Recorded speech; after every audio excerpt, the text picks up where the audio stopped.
Hi everyone, आप सबको एक न्यू वीडियो पे स्वागत है। दोस्तों फाइनली मिनिस्ट्री ऑफ रेलवे की तरफ से आरआरबी जेई का final and official notification out हो चुकी है। काफी दिनों से स्टूडेंट इस वैकेंसी का बेसब्री से इंतजार कर रहे थे, लेकिन फाइनली दोस्तों आज वो वैकेंसी आ गई है और हम लोग का इंतजार समाप्त हो गया है। तो दोस्तों इस वीडियो के अंतर्गत हम लोग आरआरबी जेई के नोटिफिकेशन को कंप्लीट रीड करेंगे, आप लोगों को कंप्लीट इन्फॉर्मेशन देंगे। जैसे कि हम लोग इस वीडियो में बात करेंगे इसकी टोटल कितनी पोस्ट है, टोटल कितनी वैकेंसीज है, फॉर्म अप्लाइंग का स्टार्टिंग डेट क्या है और लास्ट डेट क्या रहने वाली है, सिलेक्शन प्रोसेस क्या है, एज लिमिट क्या है, एप्लीकेशन फी कितना लगेगा और उसके साथ हम लोग देखेंगे इसका एग्जाम पैटर्न क्या होगा, सैलरी क्या होगा, किस जोन में कितने सारे वैकेंसीज है और उसके बाद मेडिकल कैसा होगा और इसका एज रिलैक्सेशन कितना होगा कैटेगरी वाइज। इसको भी हम लोग इस वीडियो में हम लोग कंप्लीट इन्फॉर्मेशन को देखेंगे। तो एक छोटी सी रिक्वेस्ट है, अगर आप भी चैनल पर नए हो तो चैनल को सब्सक्राइब करके बेल आइकन को प्रेस जरूर कर लीजिएगा, क्योंकि गवर्नमेंट जॉब से रिलेटेड कोई भी अपडेट आती है तो सबसे पहले आपको इस चैनल पर प्रोवाइड की जाती है। तो चलिए समय को बर्बाद नहीं करेंगे, शुरू करेंगे आज के हमारे वीडियो को। तो दोस्तों आरआरबी जेई रिक्वायरमेंट 2024, दोस्तों सबसे पहले हम लोग बात करेंगे इसका पोस्ट के बारे में, नेम ऑफ द पोस्ट। तो यहाँ पर जो पोस्ट रहने वाली है ये junior engineer JE, junior engineer IT, depot materials superintendent DMS, chemical and metallurgical assistant CMA का पोस्ट इसमें टोटल रहने वाली है। अगर हम लोग बात करें इसकी टोटल वैकेंसीज की, तो टोटल वैकेंसीज है इसका 7,951। ठीक है। एग्जाम टाइप लेवल, इसका जो एग्जाम होगा ये ऑल इंडिया लेवल पर होगा। ठीक है। RRB JE apply online. ठीक है, यानी कि आपका जो रजिस्ट्रेशन स्टार्ट होगा, यानी फॉर्म भरना जो स्टार्ट होगा ये 30 जुलाई 2024 से इसका स्टार्ट होगा। लास्ट डेट इसका क्या रहने वाली है, RRB JE apply online in date क्या रहने वाली है, 29 अगस्त 2024, यानी कि 29 अगस्त तक इसका लास्ट डेट रहने वाली है। उसके बाद यहाँ पर हम लोग बात करेंगे इसका सिलेक्शन प्रोसेस के बारे में। आरआरबी जेई 2024 सिलेक्शन प्रोसेस क्या होगा, आरआरबी जेई सीबीटी 1 होगा, यानी कि कंप्यूटर बेस्ड टेस्ट होगा आपका एग्जाम। उसके बाद आपका सीबीटी 2 होगा, उसके बाद डॉक्यूमेंट वेरिफिकेशन होगा, उसके बाद आपका मेडिकल एग्जामिनेशन होगा, उसके बाद डायरेक्ट आपका पोस्टिंग होगा, आपका जॉब लग जाएगा। उसके बाद यहाँ पर हम लोग बात करेंगे RRB JE requirement 2024 important dates के बारे में। ठीक है। आरआरबी जेई 2024 नोटिफिकेशन कब रिलीज हुआ, यानी 27 तारीख को, 27 जुलाई को आज, यानी कि आज दोस्तों इसका नोटिफिकेशन रिलीज हुआ।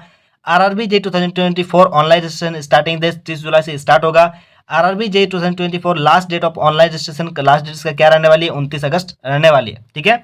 उसके बाद हम लोग यहाँ पर बात करेंगे date of modification correction in the application form, यानी कि दोस्तों अगर आपके एप्लीकेशन फॉर्म में कोई भी किसी भी प्रकार का गलती हो जाती है तो उसके लिए आपको डेट दिया गया है 30 अगस्त 2024 से लेकर 8 सितंबर 2024 तक आप लोग इसको सुधार सकते हैं। ठीक है, यानी कि करेक्शन कर सकते हैं कुछ मिनिमम फी देकर। उसके बाद यहाँ पर हम लोग बात करेंगे last date of submission of RRB JE online application, तो इसका लास्ट डेट क्या रहने वाली है, 29 अगस्त 2024। ठीक है। उसके बाद यहाँ पर लिखा है RRB JE first stage computer based test, यानी कि इसका जो एग्जाम डेट हो गए बाद में ये नोटिफाई किया जाएगा। उसके बाद सेकंड एग्जाम का भी, यानी कि सीबीटी 2 का भी एग्जाम डेट बाद में अनाउंस किया जाएगा। उसके बाद यहाँ पर लिखा है आरआरबी जेई 2024 सीबीटी 1 रिजल्ट भी वो बाद में रिलीज किया जाएगा और उसका सीबीटी 2 का भी रिजल्ट बाद में रिलीज किया जाएगा। उसके बाद यहाँ पर हम लोग बात करेंगे दोस्तों कि इसका एजुकेशन क्वालिफिकेशन क्या रहने वाली है। तो दोस्तों अगर आप लोग इस फॉर्म को भरना चाहते हैं तो इसका एजुकेशन क्वालिफिकेशन क्या है, यहाँ पर जूनियर इंजीनियर का पोस्ट यहाँ पर दिया गया है और इसका जो मिनिमम क्वालिफिकेशन है ये 3 years diploma in relevant engineering stream. ठीक है, यानी कोई भी इंजीनियरिंग स्ट्रीम से आपका डिप्लोमा कंप्लीट होना चाहिए। B BTech in the relevant engineering stream भी होगा तो चल जाएगा। ठीक है। Final year student degree diploma are not eligible to apply for the RRB JE 2024 requirement examination 2024।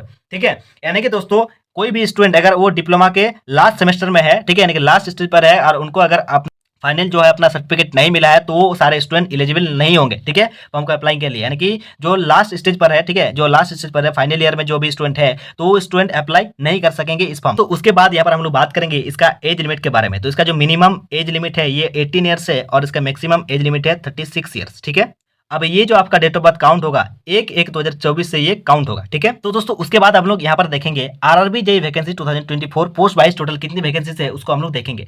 तो यहाँ पर नेम ऑफ पोस्ट और यहाँ पर वैकेंसीज, तो यहाँ पर जो पोस्ट है दोस्तों आरआरबी जूनियर इंजीनियर यानी कि जेई का पोस्ट रहने वाली है। डिपोट मटेरियल सुपरिटेंडेंट यानी कि डीएमएस का पोस्ट रहने वाली है और केमिकल एंड मेटलर्जिकल असिस्टेंट यानी कि सीएमए का पोस्ट इसमें रहने वाली है और इसका टोटल पोस्ट कितनी है, 7,934 टोटल इसमें पोस्ट है जेई का, डीएमएस का और सीएमए का। ठीक है।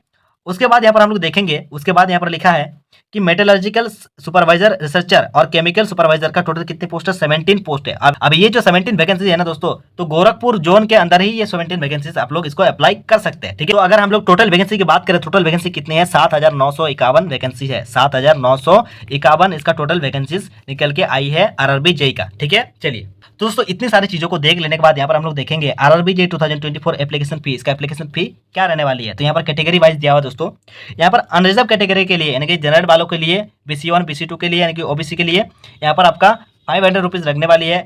SC ST माइनॉरिटीज और EWS कैटेगरी के बच्चों को कितना लगने वाली है, यहाँ पर 250 रुपीज लगने वाली है। और कोई भी अगर यहाँ पर सर्विसमैन है, PW बीडी कोटा से है, फीमेल है और या फिर ट्रांसजेंडर है तो उनके लिए कितना रुपए जाने वाली है, 250 रुपए टोटल लगने वाली है। ठीक है, तो उसके बाद यहाँ पर हम लोग देखेंगे RRB JE paper 1 exam pattern, यानी कि दोस्तों सीबीटी 1 का इसका एग्जाम पैटर्न क्या है, इसको अभी हम लोग देखेंगे। तो इसका जो सब्जेक्ट रहने वाली है इसमें टोटल, तो इसमें रहेगा आपका मैथमेटिक्स रहेगा, जनरल इंटेलिजेंस एंड रीजनिंग रहेगा, जनरल अवेयरनेस रहेगा और जनरल साइंस रहेगा। ठीक है, यानी कि टोटल नंबर ऑफ क्वेश्चन की बात करें दोस्तों तो मैथमेटिक्स में आपका 30 क्वेश्चन रहेगा, रीजनिंग में आपका 25 क्वेश्चन रहेगा, जनरल अवेयरनेस में आपका 15 क्वेश्चन रहेगा और जनरल साइंस में आपका 30 क्वेश्चन रहेगा। ठीक है, और टोटल नंबर ऑफ क्वेश्चन इसमें कितने हो गए, ओनली 100 क्वेश्चन इसमें होगी और समय कितना दिया जाएगा, 90 मिनट्स दी जाएगी।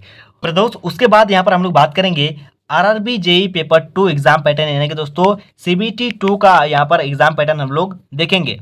तो इसमें जो सब्जेक्ट रहने वाले दोस्तों general awareness, physics and chemistry, computer application रहेगा। ठीक है, और इन्वायरमेंट एंड पोल्यूशन का बेसिक क्वेश्चन रहेगा और टेक्निकल एबिलिटी का क्वेश्चन रहेगा। टोटल नंबर ऑफ क्वेश्चन की बात करें यहाँ पर तो आपका जनरल अवेयरनेस में 15 क्वेश्चन रहेगा, फिजिक्स एंड केमिस्ट्री में 15 क्वेश्चन, कंप्यूटर एप्लीकेशन में 10 क्वेश्चन रहेगा। ठीक है, उसके बाद यहाँ पर आपका इन्वायरमेंटल एंड पोल्यूशन में आपका 10 क्वेश्चन रहेगा और टेक्निकल एबिलिटी से रिलेटेड आपका 100 क्वेश्चन पूछा जाएगा, यानी कि कुल मिलाकर दोस्तों यहाँ पर आपको 150 क्वेश्चन पूछा जाएगा और इसके लिए समय कितनी दी जाएगी, आपको ओनली 120 मिनट का समय दिया जाएगा।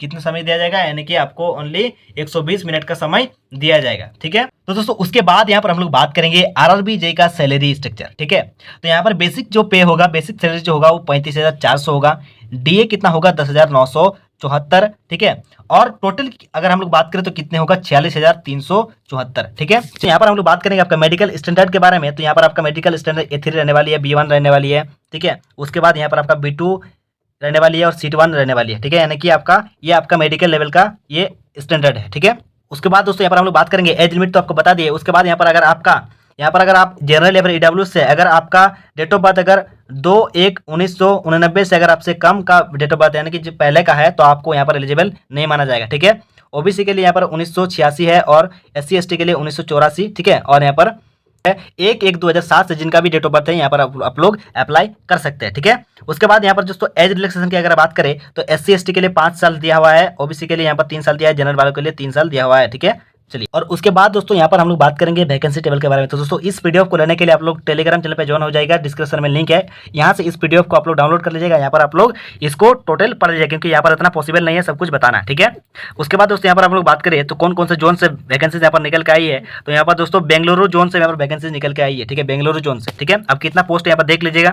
उसके बाद यहाँ पर दोस्तों हम लोग बात करें तो आरआरबी भोपाल जोन से यहाँ पर भी आपका वैकेंसी निकल के आई है। ठीक है, उसके बाद यहाँ पर आपका लिखा हुआ है, उसके बाद यहाँ पर आपका भुवनेश्वर जोन से भी निकल के आया हुआ है वैकेंसी। ठीक है, उसके बाद यहाँ पर आपका बिलासपुर जोन से भी वैकेंसी निकल के आई हुई है। आप लोग पीडीएफ को डाउनलोड कर लीजिएगा, उसके बाद पढ़ लीजिएगा। ठीक है, तो यहाँ पर जो है आपका यहाँ पर चंडीगढ़ जोन से भी आपका वैकेंसी यहाँ पर निकल के आई हुई है। ठीक है, उसके बाद दोस्तों यहाँ पर आपका आरआरबी चेन्नई जोन से भी यहाँ पर आपका वैकेंसी निकल के आई है। उसके बाद यहाँ पर अगर हम लोग बात करें दोस्तों यहाँ पर आपका तो आरआरबी गोरखपुर जोन से भी आपका वैकेंसी निकल के आई है। उसके बाद दोस्तों हम लोग बात करें तो आपका आरआरबी गुवाहाटी जोन से भी आपका वैकेंसी निकल के आई है। ठीक है, उसके बाद दोस्तों यहाँ पर हम लोग बात करेंगे तो आपका जम्मू श्रीनगर से भी जोन से आपका वैकेंसी निकल के आई है। उसके बाद यहाँ पर दोस्तों हम लोग बात करेंगे तो उसके बाद आपका कोलकाता जोन से भी वैकेंसी निकल के आई है। ठीक है, उसके बाद दोस्तों यहाँ पर हम लोग बात करेंगे आपका यहाँ पर मालदा जोन से भी वैकेंसी निकल के आई है। ठीक है, उसके बाद यहाँ पर आपका मुंबई जोन से भी वैकेंसी निकल के आई है। उसके बाद यहाँ पर हम लोग देखेंगे मुजफ्फर जोन से भी वैकेंसी निकल के आई है। उसके बाद यहाँ पर पटना जोन से वैकेंसी निकल के आई है। ठीक है, उसके बाद यहाँ पर दोस्तों आपका